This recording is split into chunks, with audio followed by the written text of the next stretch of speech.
So I can't tell you what these people actually care about other than destroying America. And it's funny, right? I brought this up before. I remember growing up hearing the jokes about conservatives, talk radio going, they hate America, liberals hate America, blah, blah, blah. These people literally do. They literally hate America. They say Friday was Juneteenth, a national celebration commemorating the last slaves being freed in Texas on June 19th, 1865, nearly 2 years after the Emancipation Proclamation was issued. While Grant is widely celebrated as being one of the leading forces that helped the Union win the Civil War, bringing the end of slavery in the U.S., some historians have pointed to his complicated relationship with slavery. They say Grant did in fact own a man named William Jones for about a year on the eve of the Civil War. Sean Kane, interpretations and program specialist at the American Civil War Museum, said in an article, in 1859, Grant either bought or was given the 35-year-old Jones, who was in Grant's service until he freed him before the start of the war. Kane also noted that Grant married into a slaveholding family that owned dozens of slaves. After Confederate forces fired on Fort Sumter, Grant wrote his father, an abolitionist, "My inclination is to whip the rebellion into submission, preserving all constitutional rights. If it cannot be whipped any other way than through a war against slavery, let it come to that legitimately. If it is necessary that slavery should fall, that the republic may continue its existence, let slavery go." Many on Twitter pushed back against the toppling of Grant's statue in San Francisco for the obvious reasons, right? Not only was he a former U.S. president, he defeated the Confederates. So all these people who are saying the Confederates were traitors and things like that, sure, fine, whatever. Explain Grant.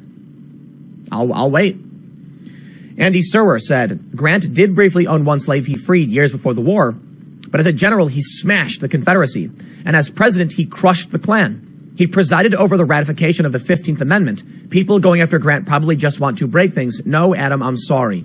You're right about some things, but these people hate this country. They want to destroy all of it. They're violent revolutionaries. I'm not saying they're the most dangerous people on the planet, but they're being allowed to get away with all of this. We have another tweet here from Matt Whitlock who said he was a, quote, slave owner and that he was gifted a slave, hated the idea, and freed him within a year. Then won the Civil War, prosecuted the Klan, and appointed African Americans to prominent roles in government. This might have gotten out of hand. Oh, you think? Maybe when they got rid of Thomas Jefferson and George Washington. Matthew Iglesias says, feels like this is the slippery slope overreach. Matthew Iglesias, for those that don't know, is one of the, I believe, a founder of Vox.com, V-O-X, the leftist progressive site that has radicalized people with these ideas, that has on many occasions defended Antifa and played right into the hands of the progressives. So you know what?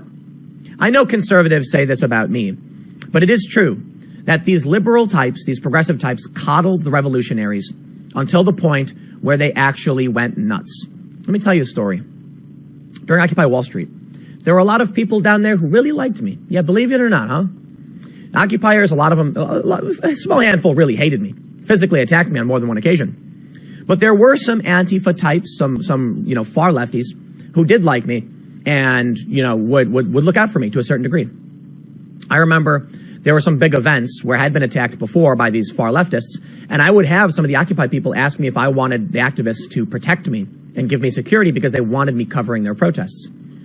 I was under the false impression that these people, while many of them probably disagreed with me, respected the fact that I was covering the protests at all, and that even if some of them did bad things, they wanted the coverage. Well, I was kind of wrong. Some of these people really did feel that way. But I had a conversation with one of these far-left Antifa types who I've known for a really long time, and they basically said to me, what you don't understand is that we were always using you, that what you provided for us was a net positive, and today what you provide for us is a net negative. They told me they've always believed in violence. They've never cared for civil rights or civil liberties, that they want to control and destroy. They want to destroy the system, take control of it because they want to be in charge. I am not exaggerating.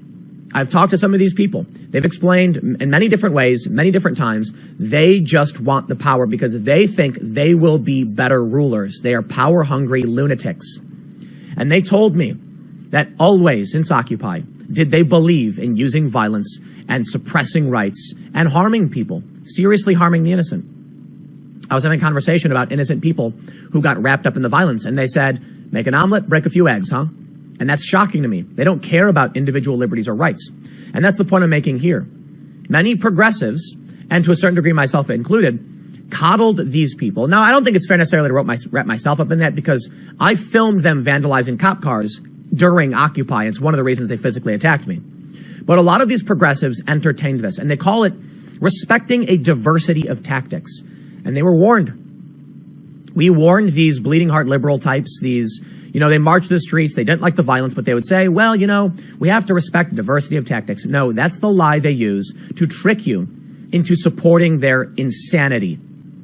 They would say to them, don't punch left, don't criticize us, we're on your side. We just want to do things differently.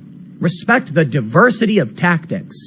And I tried to explain to these activists, you realize a diversity of tactics means no strategy at all. It means no tactics at all. If one person is pro-violence and you're pro-peace, then your whole group is pro-violence, period. By letting these lunatics run rampant, the whole thing becomes tainted. So I have to wonder, who are these people really working for? Trump? I mean, look, they're tearing down Grant. Do you think any sane American is going to be like, that's about ending racism? They're going to be like, but Grant was the Union general. He's the guy who ended it. Yeah, they're not going to believe it. So who is this really benefiting? It's not benefiting the left. It's not to destroy Washington and Jefferson is definitely not benefiting the left. It's benefiting Trump.